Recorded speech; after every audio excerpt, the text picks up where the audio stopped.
Me llamo Isabel, tengo 28 años y jamás pensé que mi propia hermana menor pudiera ponerme en una situación tan dolorosa.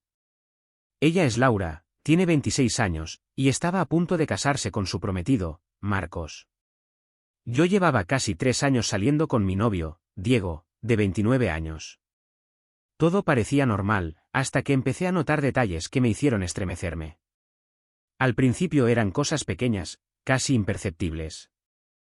Laura se reía demasiado fuerte de los chistes de Diego, incluso de aquellos que no tenían ni la menor gracia. Lo miraba con unos ojos brillantes, como si cada palabra que él dijera fuera la más interesante del mundo. Pensé que era la emoción de los preparativos de la boda, que simplemente estaba más efusiva de lo normal. Intenté convencerme de que estaba exagerando. Pero con el paso de los días, la situación se volvió más incómoda. Mi hermana empezó a buscar excusas para tocarlo de manera casual. Una mano en el brazo durante una conversación, un roce cuando pasaba cerca, incluso empujoncitos juguetones que parecían inocentes, pero no lo eran. Y lo peor, cuando Diego no la miraba. Yo alcanzaba a ver cómo sus ojos se quedaban demasiado tiempo fijos en él, como si lo deseara. Eso me revolvía el estómago. Una noche, después de una cena familiar en la que Laura había estado más coqueta de lo normal, decidí hablar con Diego. En el coche, lo miré directamente y le pregunté: ¿Notaste cómo se comportó Laura esta noche? Él me miró confundido. ¿Qué quieres decir? Respondió con tranquilidad. Le expliqué, las risas exageradas, los toques innecesarios, las miradas insistentes. Diego escuchó en silencio, pero después se encogió de hombros y me dijo que estaba exagerando, que seguramente Laura solo estaba nerviosa por la boda y quería ser amable. Yo intenté creerle, pero algo dentro de mí gritaba que no estaba equivocada. Esa sensación de incomodidad no se iba. Decidí mantener los ojos bien abiertos. Y cuanto más observaba, más claro me quedaba. Laura no dejaba pasar ninguna oportunidad para acercarse a mi novio. En la siguiente reunión familiar, un asado en casa de mis padres, fui al baño un momento. Al regresar al jardín, lo vi, Laura y Diego estaban en una esquina apartada, hablando en voz baja, demasiado cerca el uno del otro. Ella reía con una risa suave y cómplice, y la sangre me hirvió en las venas. Cuando me vieron, se apartaron de inmediato. Ella se fue fingiendo normalidad, pero yo ya no podía engañarme más. No armé un escándalo en ese instante, aunque el corazón me latía con fuerza y tenía ganas de gritar. Esperé a estar a solas con Diego esa misma noche. Le pregunté qué hablaban tan pegados. Él me respondió que simplemente conversaban sobre la música de la boda. Una excusa pobre, que solo me hizo sentir más traicionada. Discutimos. Yo le pedí que pusiera límites claros, que dejara en claro a mi hermana que él no estaba interesado. Diego insistió en que no había nada que aclarar, que no le interesaba para nada y que solo trataba de ser educado. La conversación se volvió un círculo sin salida, yo, con mis sospechas, él, con su calma desesperante. Terminamos la noche enojados, sin resolver nada. A la mañana siguiente comprendí que no podía seguir así. Tenía que hablar directamente con Laura. Sabía que no podía seguir mirando hacia otro lado.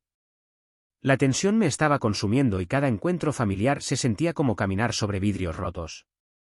Así que tomé aire y marqué el número de mi hermana. «Laura, ¿quieres que nos veamos para un café?», pregunté, intentando sonar lo más tranquila posible. «Claro», respondió alegre, sin sospechar nada. «Tengo tanto que contarte de la boda». Quedamos en una pequeña cafetería cerca de su apartamento. Cuando llegué, mis manos temblaban mientras revolvía distraídamente el azúcar en mi taza. Laura, en cambio, estaba radiante, hablando sin parar de flores, vestidos y listas de invitados. Su entusiasmo chocaba con el nudo que yo sentía en el estómago. En un momento, la interrumpí. Mi voz salió más firme de lo que esperaba. «Necesitamos hablar de algo importante». Ella se quedó congelada, sorprendida por el cambio de tono. Me miró y frunció el ceño. «¿Qué pasa, Isa?». Respiré hondo. «He notado cómo te comportas con Diego. Y no me gusta». El silencio se apoderó de la mesa. Laura parpadeó varias veces, como si no entendiera. Luego sonrió con incredulidad. ¿De qué estás hablando? Le expliqué todo, las risas exageradas, las caricias disfrazadas de casualidad, las miradas que duraban demasiado. Le dije que eso debía parar, que no era un simple juego, que me estaba doliendo. Su rostro cambió rápido, primero sorpresa, después enojo. «Eso es ridículo», replicó con voz cortante. «Diego es como de la familia. ¿De verdad piensas que yo coquetearía con tu novio?» «No lo pienso, lo veo», repliqué sin titubear. «Puede que tú no lo notes, pero tus acciones hablan solas». Laura soltó una risa amarga, nada parecida a la alegría con la que había llegado. «Lo que pasa es que eres insegura. Siempre lo has sido». Sus palabras fueron como una daga. Pero no me moví. «Esto no tiene nada que ver con inseguridad», le dije con firmeza. «Tiene que ver con respeto. Y lo estás cruzando». De repente, se levantó de golpe. La silla rechinó contra el suelo. «No voy a quedarme aquí escuchando tonterías paranoicas», dijo con furia. «Si no confías en mí, ese es tu problema, no el mío».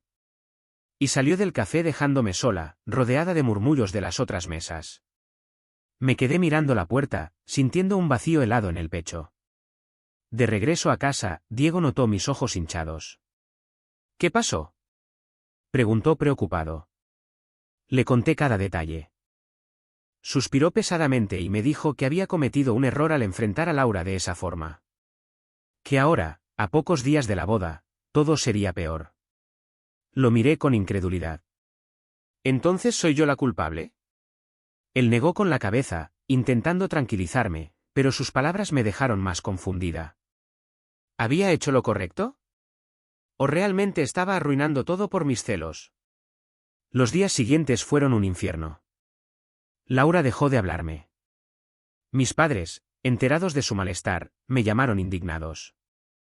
«¿Cómo puedes acusar a tu hermana justo antes de su boda?», gritó mi madre. Nadie quería escuchar mi versión. Todos pensaban que había exagerado.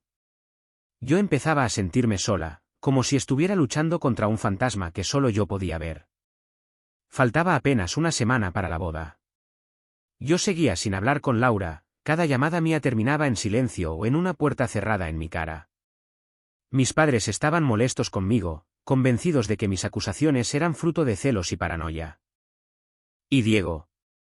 Diego no dejaba de repetir que estaba exagerando, que debía olvidarlo.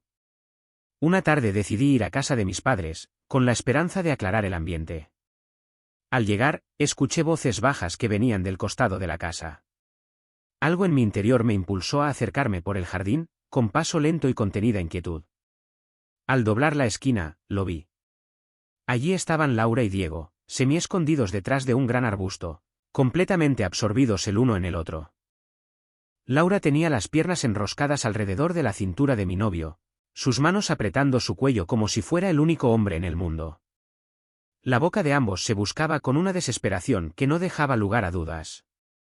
La camisa de Diego estaba entreabierta, y su mano se deslizaba bajo la blusa de mi hermana. El aire abandonó mis pulmones de golpe. Sentí como si me hubieran clavado un cuchillo directo al estómago. Mis ojos se nublaron, y por un instante no pude ni moverme. ¿Pero qué demonios es esto?, grité con la voz quebrada, temblando de rabia. Los dos se separaron como si hubieran recibido una descarga eléctrica. El rostro de Laura perdió todo el color, quedando tan pálido como un papel. Diego balbuceaba, intentando formar excusas imposibles. «No es lo que parece». «Es exactamente lo que parece». Le escupí entre lágrimas. «Mi hermana y mi novio». El grito salió de lo más profundo de mi ser. Laura empezó a llorar, tartamudeando. «Perdóname, por favor, Isa, no queríamos que pasara». Pero sus palabras eran ruido vacío. Ninguna justificación podía borrar lo que acababa de ver. La traición estaba ahí, viva, ardiendo frente a mis ojos. Sin pensarlo más, me giré y corrí hacia mi coche. Escuché sus voces llamándome, rogándome que me detuviera, pero no me volví. Arranqué con las manos temblorosas, las lágrimas empañando mi vista. Mi teléfono vibraba sin parar, primero Diego, después Laura, luego mi madre. No contesté a ninguno. Cuando llegué a mi apartamento, estaba en shock. Apenas logré meter algo de ropa en una maleta y huí a un hotel en otra ciudad. Desde la cama, con la mente en llamas, escribí el último mensaje a Diego. Se acabó. No me busques nunca más. Apagué el móvil. Quería silencio, necesitaba desaparecer. La boda estaba a solo unos días, y yo ya sabía que no había forma de presentarme. Mi relación estaba destrozada y el vínculo con mi hermana, quizá roto para siempre. Pasé varios días en una especie de niebla. Encerrada en la habitación de un hotel barato, apenas podía dormir ni comer. Mi móvil no dejaba de sonar, mensajes y llamadas de Laura, de Diego, de mis padres. No contesté a ninguno. Todo me parecía demasiado pesado, imposible de soportar. Pero había alguien que sí merecía saberlo, Marcos, el prometido de mi hermana. Un hombre que en pocos días iba a prometerle fidelidad eterna a una persona que acababa de destrozar la mía.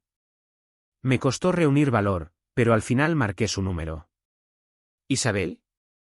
Respondió sorprendido. ¿Dónde has estado? Laura está hecha un desastre, mis suegros también. Nadie entiende nada. Mi garganta se cerraba, pero hablé. Marcos, necesito contarte algo. Y por favor, escucha hasta el final. Le expliqué todo, como había comenzado con las risas, los toques, las miradas. Como todos me hicieron sentir loca, como si estuviera inventando cosas. Le conté lo que vi con mis propios ojos en el jardín de mis padres, su futura esposa besándose apasionadamente con mi novio. Del otro lado, silencio. Marcos apenas soltaba algún murmullo para demostrar que seguía ahí. Cuando terminé, el silencio se volvió más espeso que nunca. Yo esperaba gritos, reproches, incredulidad. Pero su voz salió fría, contenida. Gracias por decírmelo, Isabel. Necesito pensar. Y colgó. Me quedé mirando la pantalla del teléfono, con un vacío extraño en el pecho. No sabía qué haría Marcos, si la perdonaría, si haría como si nada. La sola idea de que Laura pudiera salirse con la suya, de que todavía tuviera su boda de cuento de hadas, me revolvía las entrañas. Con los días, el silencio se hizo insoportable. Ni una palabra de Marcos, ni de mis padres, ni de Laura. Yo estaba convencida de que lo habían arreglado todo, que de alguna forma Laura lo había manipulado para que me pintara como la villana de la historia. La fecha del enlace llegó. Yo no fui. No podría haber soportado verla caminar hacia el altar después de lo que hizo. Me quedé en el hotel, mirando el techo, sintiendo que todo se derrumbaba.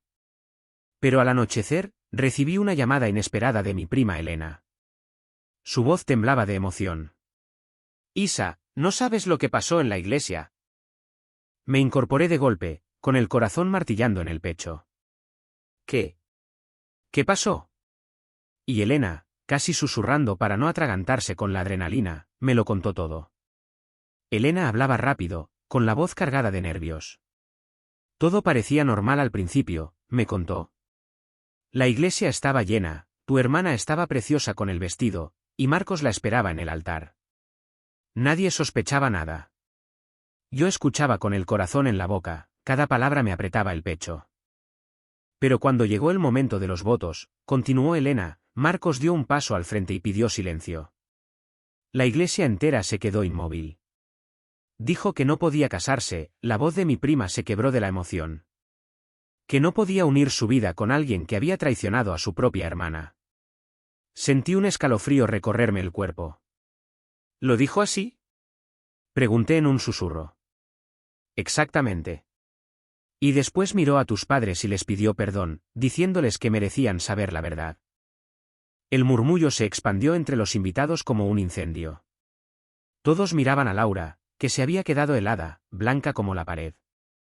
Las lágrimas comenzaron a correrle por el rostro, mientras intentaba balbucear algo que nadie entendía. Isa, fue como una película, continuó Elena. La gente se quedó en shock, tus padres sin saber qué hacer, y Laura llorando desesperada. Y entonces, Marcos simplemente se dio la vuelta y se marchó de la iglesia, dejando a tu hermana sola en el altar. Me quedé en silencio, con el teléfono pegado al oído, procesando cada detalle. Una parte de mí sintió alivio, La verdad había salido a la luz. Nadie podía decir ahora que yo había exagerado. Pero junto con el alivio, una tristeza inmensa me invadió. Mi familia estaba hecha pedazos. ¿Estás bien, Isa? Preguntó Elena con cuidado. No supe qué responder. No lo sé, admití con la voz rota. Nunca quise que terminara así. Colgué y me quedé mirando el vacío. Sí, la verdad había triunfado, pero el costo era devastador, mi relación destruida, mi hermana humillada, mi familia dividida. Por primera vez en semanas, respiré un poco más libre. Ya no tenía que cargar con el peso de las sospechas. Pero al mismo tiempo, sabía que el camino hacia adelante sería largo y solitario. Tras la llamada de Elena, me quedé sentada en la cama del hotel, con el móvil en la mano y los pensamientos dando vueltas sin parar. Sentía una mezcla imposible, alivio, tristeza, rabia y una especie de vacío que me dejaba sin fuerzas. La verdad había salido a la luz. Ya no era la hermana paranoica ni la novia celosa. Ahora todos sabían lo que había pasado. ¿Pero a qué precio? Laura dejó de buscarme por completo. Mi madre, enojada y confundida, apenas me dirigía la palabra. Mi padre intentaba mantenerse neutral, pero su silencio era tan doloroso como cualquier reproche. Diego, por supuesto, ya era parte de mi pasado, no volví a contestar ninguna de sus llamadas. En los días siguientes, me di cuenta de que necesitaba respirar, alejarme de todo. Caminaba por la ciudad sin rumbo, tratando de encontrar consuelo en el ruido de la gente, en los cafés anónimos, en los atardeceres que no preguntaban nada. La traición de Laura y Diego me había dejado una cicatriz enorme. ¿Cómo volver a confiar en alguien después de ver a dos de las personas más cercanas romperte así? Me repetía una y otra vez, no estaba loca, no me lo imaginaba. Ese pensamiento, por duro que fuera, me dio una pequeña sensación de victoria. Con el tiempo, comprendí algo importante, seguir mis instintos fue lo único que me mantuvo firme. Todos me hicieron dudar de mí misma, me hicieron sentir que exageraba, que inventaba. Pero al final, la realidad fue aún peor de lo que temía. Hoy no sé cómo será mi relación con mi familia, ni si algún día Laura y yo podremos volver a hablarnos. Pero sí sé que no volveré a callar mis intuiciones, ni permitiré que alguien me haga sentir culpable por decir lo que veo.